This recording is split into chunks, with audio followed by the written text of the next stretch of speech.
Hello friends, Namaste. So welcome back to our channel Commerce Authentic. I am Samriddhi Purohit and आज हम पढ़ने वाले हैं business law का first chapter Indian regulatory framework. ये lecture मैं इसलिए बना रही हूँ ताकि अगर आपके सामने बुक ना भी हो तो भी बस आप ये लेक्चर सुन के कभी रिवाइज़ कर सकें या जब आपको मन ना हो पढ़ने का तब भी आप पढ़ सकें। ठीक है, सीए कोर्स है ना, डेडिकेशन चाहिएगी इसके लिए। तो सबसे पहले देखते हैं इस चैप्टर में हम क्या क्या पढ़ेंगे। लॉ का मीनिंग, उसके sources, types of law, legal system में क्या क्या है, then enforcement of law and introduction of major regulatory bodies such as ministry of finance, MCA, SEBI, RBI, IBBI and ministry of law and justice. Then next आ जाते हैं इस chapter के overview पे। तो इन्होंने यहाँ पर आईसीएआई ने बहुत अच्छा काम किया है, पूरा का पूरा चार्ट फॉर्म में हमें चैप्टर का ओवरव्यू दे दिया है। तो इस चैप्टर में इतना ही है, छोटा सा चैप्टर है, इसका वेटेज भी 6 मार्क्स का ही है, बट बेसिक है तो अगर जान लो तो बाकी का लॉ पढ़ने में आसान पड़ेगा। Indian regulatory framework, what is law, sources of law, then process of making law, types of law, then types of law में आता है criminal law, civil law, common law and principles of natural justice. इसके बाद में अगर हम देखें तो मेजर रेगुलेटरी बॉडीज़ कौन सी है, वही जो हमने पहले वहाँ पे ऊपर डिस्कस किया था, ministry of finance, MCA, SEBI, RBI, IBBI, ministry of law and justice and finally structure of Indian judicial system. ठीक है, इंट्रोडक्शन से स्टार्ट करते हैं, सब अपने आप क्लियर होता जाएगा। Have you ever wondered why you are studying this subject called law? Is it only because it has been prescribed in the syllabus, or is it because you will need this knowledge as a member of the Institute of Chartered Accountants of India? तो first paragraph में ये पूछ रहे हैं कि आपको क्या लगता है, लॉ बस ऐसे ही इन्होंने डाल दिया कि हाँ अच्छा सब्जेक्ट है पढ़ लेना चाहिए, इसलिए नहीं, क्योंकि जब आप सीए बन जाएंगे, आईसीएआई के मेंबर बन जाएंगे, तब लॉ का नॉलेज आपके बहुत काम आएगा। Awareness of law is essential to become a full-fledged chartered accountant. This is because a chartered accountant is the first level of contact on many legal matters.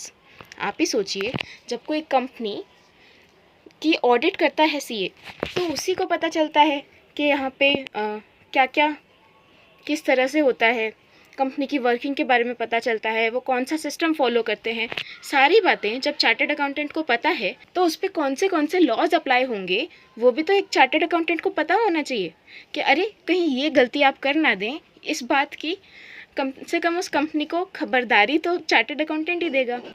अगर कोई कंपनी डिफ़ॉल्ट में पाई जाती है तो भी एक चार्टर्ड अकाउंटेंट ही उसे lawyer को बताएगा कि क्या क्या हुआ था, एंड तभी कोई लॉयर उसके बिहाफ पे या फिर उसके अगेंस्ट में बात कर पाएगा in the court of law. So we should possess knowledge of law so that we can advise our management and clients on legal matters at a basic or threshold level. Some of you may later wish to specialize in a subject called taxation. Remember, tax laws are also laws. Taxation में भी tax laws होते हैं, वो भी एक प्रकार के law है। In order to become an expert in taxation, you should possess a basic awareness of the legal and regulatory framework of our country. ठीक है, हमें लॉ का ज्ञान होना ज़रूरी है, एटलीस्ट एक बेसिक लेवल पर। The purpose of a regulatory framework is to provide a set of uniform rules and regulations that will govern the conduct of people interacting with each other in personal as well as business relationships. ठीक है, फिर चाहे आप कोई personal relationship में हो, जैसे वो फ्रेंड्स का एग्जांपल लेते हैं, मैं हूँ समृद्धि और मेरी एक फ्रेंड है प्रीति। अगर हम दोनों ने एक डील की है कि हाँ ठीक है, आज मैंने प्रीति को 20 रुपीज़ दिए, उसे कोई अर्जेंटली कुछ सामान बाय करना था तो मैंने उसे दे दिए। फिर बाद में कुछ दिनों बाद मैंने उससे पूछा, अरे सुन मुझे यहाँ पे 20 रुपीज़ अब मुझे चाहिए उधार पे, उसको मुझे वो 20 रुपीज़ लौटाने चाहिए। बट अगर वो वैसा नहीं करती तो इससे हम दोनों के बीच का कॉन्ट्रैक्ट, जो हमारा फ्रेंडशिप का कॉन्ट्रैक्ट है, वो टूट जाएगा, है ना। हम कोई ऐसे दोस्त से थोड़ी दोस्ती रखेंगे जो उधार ले लेता है बाद में देता नहीं। समझो 20 रुपये तो बहुत छोटी अमाउंट हो गई, लेकिन जब एक्चुअल कॉन्ट्रैक्ट्स आते हैं तब बड़े बड़े अमाउंट्स होते हैं, वो 2 लाख के होते हैं, 2 करोड़ के हो सकते हैं, वो 20 करोड़ 20,000 करोड़ कितना भी हो सकता है। When talking about business relationships, तो इसके लिए कुछ set of uniform rules and regulations होते हैं. Then down the ages, mankind has evolved from a hunter-gatherer society through agriculture and industrial revolution to a complex social framework.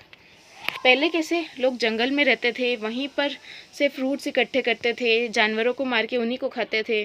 फिर agriculture start हुआ, खेती बाड़ी होने लगी. उसके बाद में इंडस्ट्रियल रेवोल्यूशन आया, तो इंडस्ट्रीज़ में लोग काम करने लगे. एंड फाइनली जो अभी की मॉडर्न सोसाइटी है, जिसमें कोई बिजनेस कर रहा है, कोई जॉब कर रहा है, कोई अपना प्रोफेशन कर रहा है, ये वाली सोसाइटी बनने में बहुत टाइम लगा. लेकिन तब से अब तक कोई चीज़ कॉमन है तो वो है लॉ. उस समय भी कुछ लॉज होते थे जो इम्प्लाइड होते थे, उसको अलग से बताना नहीं होता. लेन देन है तो दोनों तरफ से होगा, कोई एक तरफ से करके भूल जाए ऐसा नहीं रहता. Throughout this journey, we have always needed laws and regulations to guide us on the right course of conduct as well as to identify violations and punish them. अगर कोई उन लॉज को फॉलो नहीं कर रहा तो उन्हें पनिशमेंट दी जानी चाहिए. If we talk about ancient law, on the basis of information available from different sources, Code of Hammurabi is known for oldest law in written form. ठीक है, ये थोड़ी याद करने वाली बात आ गई कि कोड ऑफ हम्मुराबी सबसे ओल्डेस्ट लॉ है जो लिखित में हमें मिला था. King Hammurabi ruled Babylon for the period from 1792 BC to 1758 BC. He carved the code on bulky stone slabs and ordered to place these stones on different places all over the city so that the public may have the knowledge of codes. जैसे आज के ज़माने में हमें posters वगैरह मिलते हैं, उस तरह उस ज़माने में उन्होंने स्टोन के ऊपर लिखवा कर अलग अलग जगहों पर, पब्लिक प्लेसेस पर जो भी उन्होंने लॉज फॉर्मुलेट किए थे उनको अलग अलग जगह पोस्टर के द्वारा, मीन्स स्टोन पोस्टर्स के द्वारा, स्टोन स्लैब्स के द्वारा इंफॉर्मेशन फैलाने के लिए रखा था. ही ऑल्सो अपॉइंटेड जजेस to check whether public is following the laws और नॉट. ठीक है, फिर जजेस भी रखे थे कि बराबर सब लॉज का पालन हो रहा है कि नहीं. In 450 BC, a set of laws was engraved on 12 bronze tablets in Rome, which is considered as first most detailed code of any of the civilizations and called 12 tables. ऐसा ही कुछ रोम में हुआ था. रोम वालों ने ब्रॉन्ज के ऊपर 12 ब्रॉन्ज के टैबलेट्स पर बहुत ही डिटेल में कोड्स लिखे थे अपनी सिविलाइजेशन को लॉफुली चलाने के लिए, जिन्हें हम 12 टेबल्स भी कहते हैं. अंडरलाइन करके रखिए, 12 tables. The purpose of these tables was to protect the rights of public and to provide remedy for wrongs. ठीक है, पब्लिक के राइट्स को प्रोटेक्ट करना है और अगर कुछ गलत होता है तो उसकी रेमेडी भी दी जानी चाहिए. All the citizens of Rome were supposed to have the knowledge of these tables. देखिए, एक बात हमेशा याद रखनी है कि ignorance of law is no excuse. अगर आप कोई ट्रैफिक सिग्नल तोड़ दें, फिर आप सामने खड़े पुलिस ऑफिसर को ये नहीं कह सकते कि अरे ये तो हमें कभी स्कूल में, कॉलेज में पढ़ाया ही नहीं गया था कि ट्रैफिक रूल्स क्या होते हैं, क्यों होते हैं, कैसे होते हैं. जुडिशियल सिस्टम पहले से एज्यूम कर रहा है कि क्योंकि आप वो बाइक या वो स्कूटी चला रहे हैं, इसलिए आपको ट्रैफिक रूल्स का पूरा ज्ञान होगा एंड ऑफ कोर्स लाइसेंस भी होगा, जो जो चीज़ें आती है सब. उसमें आप ये नहीं कह सकते कि I was ignorant, I didn't new कि यहाँ पे लाइसेंस लेके ही बाइक चला सकते हैं. अब ट्रेन में चढ़ गए, फिर बोलोगे अरे हमको पता नहीं था ट्रेन के लिए टिकट भी लगती है. ठीक है, ऐसे काम नहीं चलते. Over the time, many amendments were done in these laws as per the requirements. ठीक है, लॉ बना है तो टाइम के साथ सिचुएशंस चेंज होती है, मॉडर्न सिविलाइजेशंस आ जाती हैं, तो उस वजह से लॉज में कुछ अमेंडमेंट्स करने पड़ते हैं, यानी कुछ चेंजेस करने पड़ते हैं, मॉडिफिकेशंस करने पड़ते हैं. In this subject, you will be introduced to many laws. Therefore, in this chapter, we will first understand how these laws are made and how they are implemented. ठीक है, कई सारे लॉज इस चैप्टर में बताए गए हैं, तो हम सबसे पहले जानेंगे लॉ क्या होता है, कैसे बनता है और कैसे इम्प्लीमेंट किया जाता है. What is law? Law is a set of obligations and duties imposed by the government for securing welfare and providing justice to society. Law एक ऑब्लिगेशन है, यानी लोगों की ड्यूटी है जिनका पालन करना ज़रूरी है. They are imposed by the government for securing welfare and providing justice to society. इसके लिए लोगों की भलाई के लिए बनाया गया है, by the people for the people, ताकि सबको इंसाफ मिल सके और सबका भला हो सके। India's legal framework reflects the social, political, economic and cultural aspects of our vast and diversified country. अब जब बात करें इंडिया की, भारत की, तो इसमें आपको हर रिलीजन के लोग मिलेंगे, हर तरह के लोग मिलेंगे, अलग अलग, मतलब बिहेवियर में तो अलग हैं ही, प्लस कोई किसी पॉलिटिकल पार्टी को सपोर्ट करेंगे, कोई नहीं करेंगे, इकोनॉमिकली कोई बहुत ही अमीर, कोई बहुत ही गरीब, कोई मिडिल क्लास, एंड कल्चरली भी कोई हिंदू, मुस्लिम, सिख, क्रिश्चियन, बहुत सारे रिलीजन्स हैं, हम उनको नाम भी नहीं दे सकते, ये तो मेजर बताए मैंने। तो इसके हिसाब से इंडिया का लीगल फ्रेमवर्क तो बहुत ही डायनामिक बनाया गया है ताकि सबको वो फेवर कर सके। Next is sources of law. The main sources of law in India are the constitution, the statutes और laws made by the parliament and state assemblies, precedents or the judicial decisions of various courts and in some cases established customs and usages। तो main sources की बात करें तो सबसे पहला तो constitution बनाया इसलिए गया था कि ताकि कुछ डेमोक्रेटिक लॉज फिक्स हो जाएं कि हाँ भाई ये तो इस देश पर अप्लाई करने ही हैं। इसके अलावा और कौन से लॉज होते हैं जो पार्लियामेंट बनाता है, पार्लियामेंट जो बनाएगा वो होगा नेशनल लेवल पे, एंड स्टेट असेंबलीज बनाएंगी for the state level. Then precedents और judicial decisions of various courts in some cases. जैसे कुछ लॉज तो ऑलरेडी हमने अप्लाई करके रखे हैं कि हाँ अगर ऐसा होगा तो ऐसी सज़ा मिलेगी, ऐसा ऐसा कंपेंसेशन रहेगा, सब लिखा हुआ है।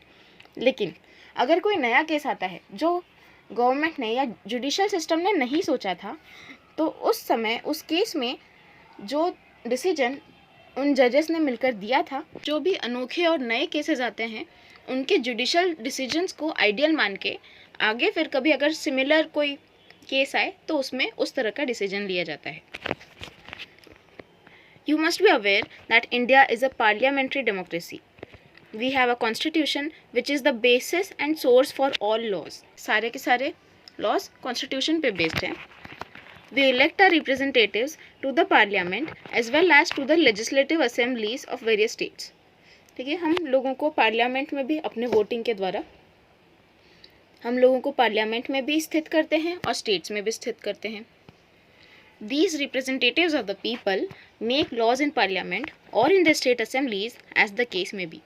इसलिए अपना नेता सोच समझ कर चुनिए, क्योंकि ये लोग ही आपको रिप्रेजेंट करने वाले हैं आगे नए नए लॉज बनाने के लिए, नई स्कीम्स लाने के लिए, कोई भी प्रकार की सुविधा देने के लिए यही लोग आपको रिप्रेजेंट करने वाले हैं।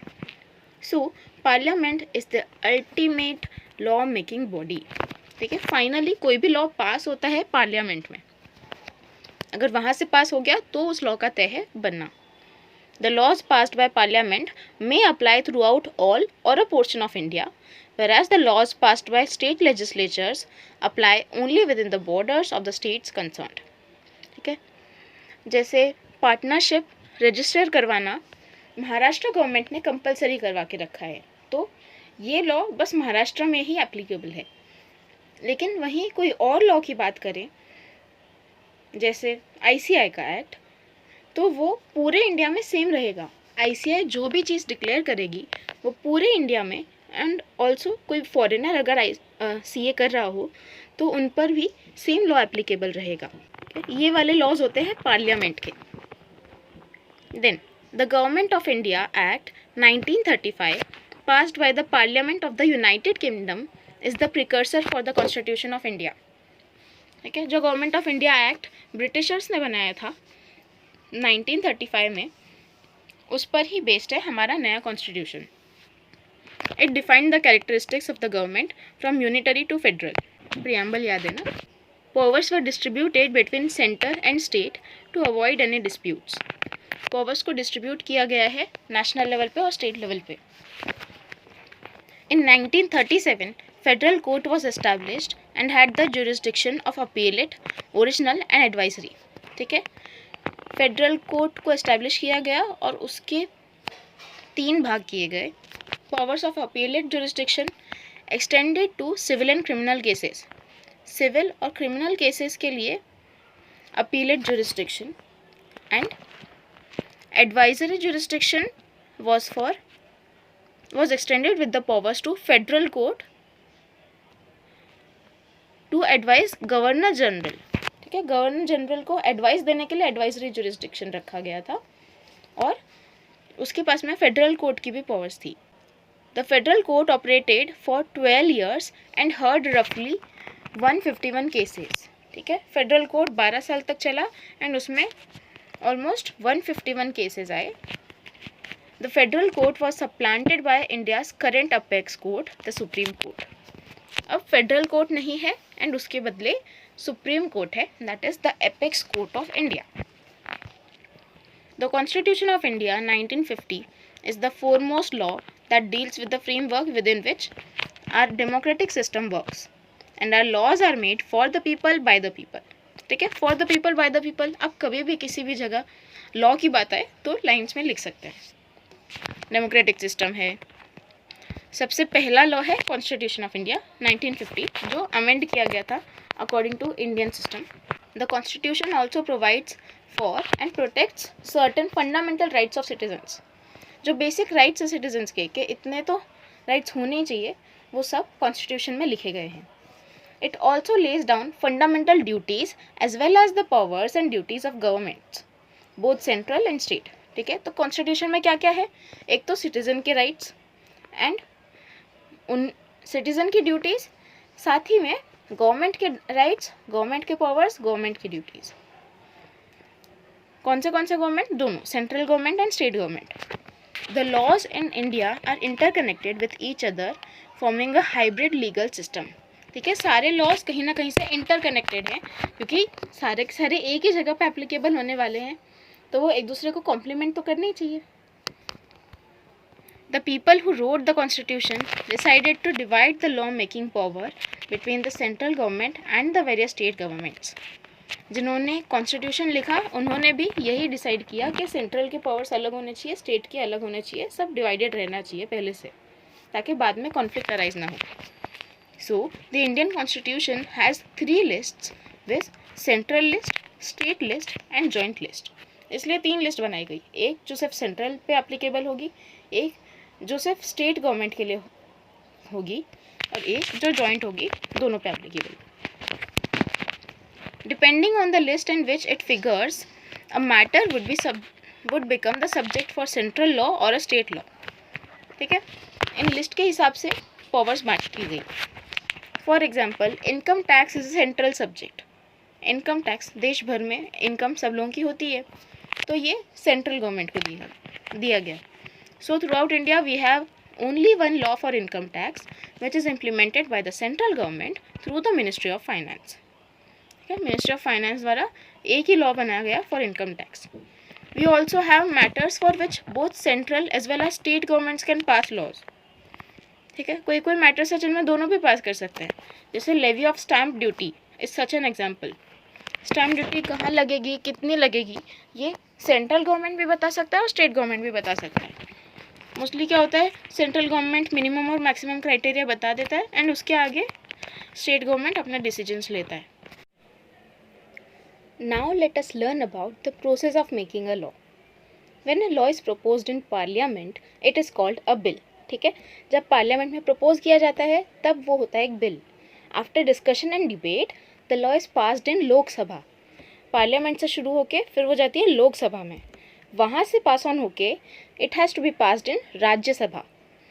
It then has to obtain the assent of the president of India. Assent यानी कि consent. Finally, the law will be notified by the government in the publication called the Official Gazette of India. ठीक है, तो सबसे पहले जो भी एक लॉ बनता है वो स्टार्ट होता है by becoming a bill. Then वो प्रपोज किया जाता है पार्लियामेंट में, फिर डिस्कशन डिबेट होने के बाद में वो जाता है लोकसभा में, लोकसभा से आगे जाता है राज्यसभा एंड राज्यसभा से आगे जब उसे प्रेसिडेंट का असेंट मिल जाता है तब वो नोटिफाई किया जाता है गवर्नमेंट ऑफ इंडिया के पब्लिकेशन में, that is the official gazette of India. और फिर उसमें डेट लिखी जाएगी कि कौन सी डेट को वो नोटिफिकेशन इफ़ेक्टिव होगा. जैसे समझो बिल पास हुआ था ऑन 21 सितंबर 2023, देन वो आगे आगे पास ऑन होता होता प्रेसिडेंट का असेंट मिला उसको ऑन 25 जून 2024। उसके बाद में ऑफिशियल गज़ट में जो डेट दी होगी, अब अगर उसमें 15 अगस्त 2024 डेट दी है तो उसी दिन से वो लॉ एप्लीकेबल होगा। So the law will become applicable from the date mentioned in the notification as the effective date. Once it is notified and effective, it is called an act of parliament. तो जैसे इस example में 15 अगस्त 2024 से वो bill एक act बन जाएगा of parliament. Clear? Next, इसमें हमें टाइप्स ऑफ लॉ दिए गए हैं in the Indian legal system. जो हमने स्टार्टिंग में पढ़े थे, 4 तरह के लॉ होते हैं, एक criminal law, then civil law, common law और प्रिंसिपल्स ऑफ नेचुरल जस्टिस। सबसे पहला है criminal law. Criminal law is concerned with laws pertaining to violations of the rule of law और public wrongs and punishment of the same. ठीक है, जब भी किसी लॉ की वायलेशन होती है जो लोक हित में नहीं है, उससे पनिशमेंट दी जानी चाहिए। Criminal law is governed by the Indian penal code यानी कि IPC 1860 and the code of criminal procedure 1973। ठीक है, तो इसमें 2 बातें याद रखनी है, IPC 1860 and CRPC 1973। The Indian penal code 1860 defines the crime, nature and punishments. क्या क्या डिफाइन करता है IPC? Crime, nature and punishments. whereas the criminal procedure code यानी CRPC वो बताता है, defines exhaustive procedure for executing the punishments of the crime. ठीक है, ये प्रोसीजर बताता है, यानी कि IPC बताता है व्हाट टू डू, क्या क्राइम है, क्या उसका नेचर है, क्या पनिशमेंट्स देनी चाहिए, और CRPC बताता है उसका एग्जॉस्टिव प्रोसीजर कि वो कैसे करना चाहिए। IPC what to do, CRPC how to do. Then इसके एग्जाम्पल्स दिए हैं, murder, rape, theft, fraud, cheating and assault are some examples of criminal offences under criminal law. Then civil law, matters of disputes between individuals और organisations are dealt with under civil law. Civil courts enforce the violation of certain rights and obligations through the institution of a civil suit। ठीक है, जो भी individual और organisation के बीच में matters हो जाते हैं, कोई तरह के डिस्प्यूट या कॉन्फ्लिक्ट हो जाते हैं, वो आते हैं अंडर सिविल लॉ, जिसके वजह से पनिशमेंट, कोई जेल वगैरह, जेल यात्रा की पनिशमेंट नहीं दी जानी चाहिए, वो आते हैं सिविल लॉ में। जब किसी के राइट्स को वायलेट किया जाता है, कोई ऑब्लिगेशन जो करना ज़रूरी था वो नहीं किया जाता, जैसे किसी ने कुछ गुड्स उधार पे लिए थे और फिर उसका पेमेंट उसे करना था 2 महीने में, पर अगर वो 2-3 महीने में भी नहीं कर रहा है तो शॉपकीपर को अधिकार है कि वो आगे कोर्ट में केस फाइल करे। कौन से कोर्ट में केस फाइल करेगा? सिविल कोर्ट में। Civil law primarily focuses on dispute resolution rather than punishment. ठीक है, ये सिविल लॉ है तो वो उनका डिस्प्यूट सुलझाने में विश्वास रखते हैं, ना कि गुनहगार को पनिशमेंट देने में। The act of process and the administration of civil law are governed by the code of civil procedure 1908। ठीक है, ऊपर क्या था? क्रिमिनल लॉ में था IPC 1860 और CRPC 1973। यहाँ पे है सिविल लॉ में CPC 1908। Civil law can be further classified into law of contract, family law, property law and law of tort. Some examples of civil offences are breach of contract यानी contract तोड़ देना, non delivery of goods यानी payment हो गया लेकिन अभी तक goods की डिलीवरी नहीं हुई, non payment of dues to a lender और सेलर डिफेमेशन, पेमेंट नहीं हुआ, disputes between landlord and tenant, किराएदार और मालिक के बीच में होने वाले डिस्प्यूट्स, ये सब आते हैं सिविल लॉ में। नेक्स्ट है common law. A judicial precedent और a case law is common law. A judgment delivered by the supreme court will be binding upon the courts within the territory of India under article 141 of the Indian constitution. यानी कि क्या, जो भी judgements supreme court ने दे दिए हैं to a similar case, वो सब आएंगे कॉमन लॉ में। The doctrine of stare decisis is the principle supporting common law. It is a Latin phrase that means to stand by that which is decided. ठीक है, तो जैसा decision पहले लिया गया था, अगर वैसा सिमिलर केस आता है तो सेम डिसीजन बाद में भी लिया जाना चाहिए, ये कॉमन लॉ कहता है। स्टे डिसीसेस अंडरलाइन करिए। The doctrine of stay diseases reinforces the obligation of courts to follow up the same principle or judgment established by previous decisions while ruling a case where the facts are similar or on all four legs with the earlier decision। यानी पूरी तरह से आपको पिछली बार वाला decision ही मानना है, बहुत एक्सेप्शनल केसेस होते हैं जहाँ पे आप कॉमन लॉ को ओवरराइड कर सकते हैं। अब ऐसा क्यों किया जाता है? क्योंकि सेम टू सेम केसेस में ही अगर कोर्ट लगी रहेगी, एक जैसे केसेस हैं, हर बार नया डिसीजन लेते रहेंगे तो कितना टाइम उनका वेस्ट होता रहेगा, और केसेस इतने सारे हैं, जजेस कम है इंडिया में। इसलिए कॉमन लॉ के हिसाब से अगर सिमिलर केस आए तो सिमिलर डिसीजन ही लेना चाहिए। Next is principle of natural justice.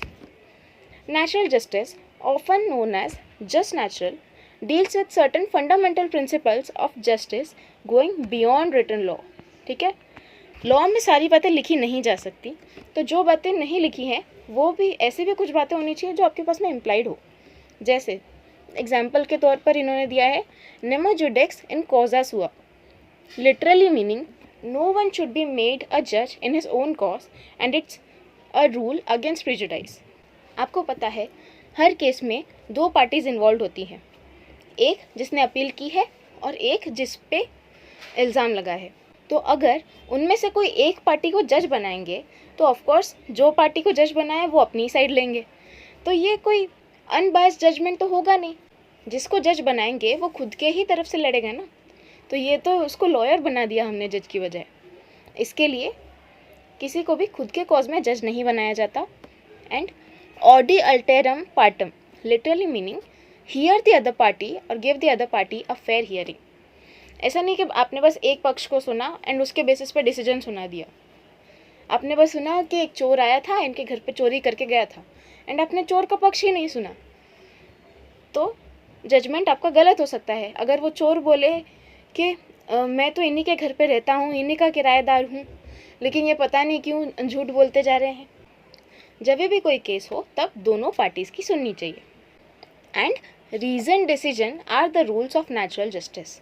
ठीक है, कोई रीज़न की वजह से ही डिसीजन सुनाया जाना चाहिए, बिना किसी रीज़न के बस चेहरा देख के आपको लगा ये गुनहगार होगा, ऐसे करके आपने जजमेंट दे दिया, ऐसा काम नहीं चलता। अ जजमेंट कैन ओवरराइड और alter a common law but it can not override और चेंज द स्टैट्यूट। ठीक है, कोई भी चीज़ का जो ढांचा होता है उसे बदला नहीं जा सकता। जैसे जो कॉन्स्टिट्यूशन में दी गई बातें हैं उनमें हम चेंजेस नहीं कर सकते, वो हमारा स्टैट्यूट है कि बेसिक फॉर्मेट है, जो बेसिक फंडामेंटल रूल्स हैं उन्हें चेंज नहीं किया जा सकता, जो किसी भी लॉ के बिना भी एप्लीकेबल हैं। तो इस पार्ट में हम इतना ही पढ़ेंगे। नेक्स्ट पार्ट में इसका 5th यूनिट और 6th यूनिट कवर करके इस चैप्टर को हम कंप्लीट करेंगे along with the exercise. Okay, thank you so much everyone. I hope you like the lecture. Please do share with your friends and subscribe the channel for more such videos. Thank you so much.